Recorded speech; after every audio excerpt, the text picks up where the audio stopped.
मेरे पहले कौन से? अब सुखदेव जी बोले, परीक्षित, ये दो वरदान जो कई बार बार मांग रही थी, ये किस लिए मांग रही थी? तो सुनिए मेरी बात। एक बार देवासुर संग्राम हो रहा था। क्या हो रहा था? देवासुर संग्राम। और उसी देवासुर संग्राम में दैत्य और देवता लोग लड़ रहे थे। जब दैत्य विजय प्राप्त कर रहे थे, देवता हार रहे थे, तो देवताओं ने विचार किया क्या करना चाहिए। तुरंत राजा दशरथ के पास में पहुंचे कि मेरी मदद करिए। आप शब्दभेदी राजा हो, सूर्यवंशी सम्राट हो, योद्धा हो, बलवान हो, चल करके उन दैत्यों से हमें छुटकारा दिलाइए। राजा दशरथ उसी समय निसंकोच अपनी सेना को लेकर के चलने लगे। केकई कहने लगी, स्वामी मैं भी साथ चलूंगी। राजा दशरथ बोले, नहीं, तुम क्या करोगे चल करके? लेकिन केकई नहीं मानी। अच्छा, ईश्वर जो करता है वो अच्छा करता है। केकई ने हट की, राजा दशरथ ने ले लिया, चल दिए। और जैसे पहुंचे, युद्ध होने लगा। युद्ध होते होते होते होते यहां तक जो रथ के कील की, जो रथ का पहिया था, उसकी कील धोखे से निकल गई। राजा दशरथ के रथ के पहिए की कील निकल गई। रथ का जो पहिया था वो नीचे की ओर धंसने लगा, निकलने लगा। केकई ने देखा तो अपनी उंगली डाल दी उस रथ के पहिए में। युद्ध हुआ। यहां तक राजा दशरथ ने दैत्यों को हरा दिया, स्वयं विजय को प्राप्त कर लिया। और जो आराम से धनुष बाण को रखा, तो सुखदेव जी बोले, राजन, केकई की तरफ नजर पड़ी। केकई रथ के नीचे, उस रथ से नीचे झुकी हुई है, अपनी उंगली लगाई हुई है। प्रसाद ले लो देना। राजा दशरथ ने देखा केकई के उंगली रथ के पहिए के कील के उस छेद में है।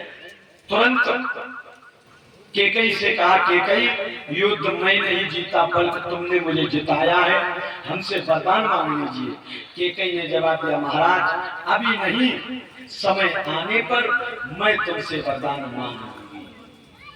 समय आने पर मैं तुमसे वरदान मांगूंगी। ये एक पहला। राजा दशरथ कहने लगे, ठीक है, जब आपकी इच्छा हो तब मुझसे मांग लेना। अब ये तो पहला वरदान हो गया कि पहला। अब दूसरा कैसे? क्योंकि उनका शरीर जो था, जब वो चाहे तो अपना शरीर पत्थर का कर लेते, उसमें से। हाँ, जो उंगली थी, जब वो डाल दिया था, तो इसका मतलब क्या था? क्योंकि देवल मुनि के वरदान के द्वारा ये अपना शरीर बचन का कर लेते थे। इसीलिए जब उंगली डाली तो भगवान का ध्यान किया और उंगली डाल दी, वो बिल्कुल उंगली पत्थर की हो गई। इसलिए नहीं उंगली टूटी, न रक्त निकला। ठीक है? बोले सच्चे दरबार की जय, आनंद कंद भगवान की जय, दुर्गे मैया की जय। दूसरा वरदान। सुखदेव जी बोले, राजन परीक्षित, एक दिन की बात, महाराज दशरथ जी सैन्य कक्ष में विश्राम कर रहे थे। अचानक इनकी उंगली में दर्द प्रारंभ हो गया। क्या हो गया? पीड़ा होने लगी, दर्द होने लगा। और दर्द किस वजह से हुआ है? आप लोगों ने देखा होगा, कभी कभी अंगूठे और नाखून के इस तरफ में एक कोई नोघेरा हो जाता है, जिसको बहुत पीड़ा होती है। और वो ठंडी चीज में अगर बनाए रखो तो दर्द नहीं होता है।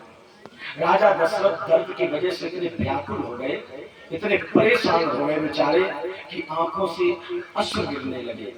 केकई ने देखा हमारे स्वामी परेशान है, समस्या पूछी, समस्या को बताया, तो केकई ने उस उंगली को लिया और अपने मुख में रख लिया। जब मुख में रख ली उंगली, तो दर्द कुछ कम हुआ। राजा दशरथ सारी रात आराम से सोते रहे। केकई वो उंगली डाल करके सोई नहीं, बल्कि आराम से बैठी रही। जब राजा दशरथ सुबह हुआ उठे, अपनी उंगली केकई के मुख में देखी तो प्रसन्न हो गए। केकई, मेरे दर्द को तुमने सहन किया, मेरे दर्द में जो था उसको कम करके मुझे सुलाया, स्वयं जागती रही, हमसे कुछ मांग लीजिए। राजा दशरथ की बात सुनकर केकई बोली, जब समय आएगा तब मांगूंगी। इस प्रकार दो वरदान केकई के थे धरोहर में राजा दशरथ के पास। बोले सच्चे दरबार की जय। वही केकई बार बार कह रही हैं कि हमें दो वरदान दीजिए, दो वरदान दीजिए। राजा दशरथ समझ गए कि जाई के कारण केकई मांग रही हैं, जवाब दिया मांग लीजिए। केकई बोली, महाराज ऐसे नहीं मांगूंगी। बोले कैसे मांगूंगी? मुझे वचन दीजिए, संकल्प कीजिए, प्रवाचा भर जाइए। राजा दशरथ ने उसी समय संकल्प किया और कहा, कितना गोकुल रीत सदा चली आई, और प्राण जाए पर वचन न जाई, रघुकुल रीत। हे रानी केकई, तुम तो खुद जानती हो हमारे प्रथम दरवाजे पर लिखा हुआ है कि यहाँ जो आएगा, जो वचन कह दिया जाएगा वो कभी टाला नहीं जाएगा। केकई मांग लीजिए। तब केकई वरदान मांगने लगी और क्या कहने लगी?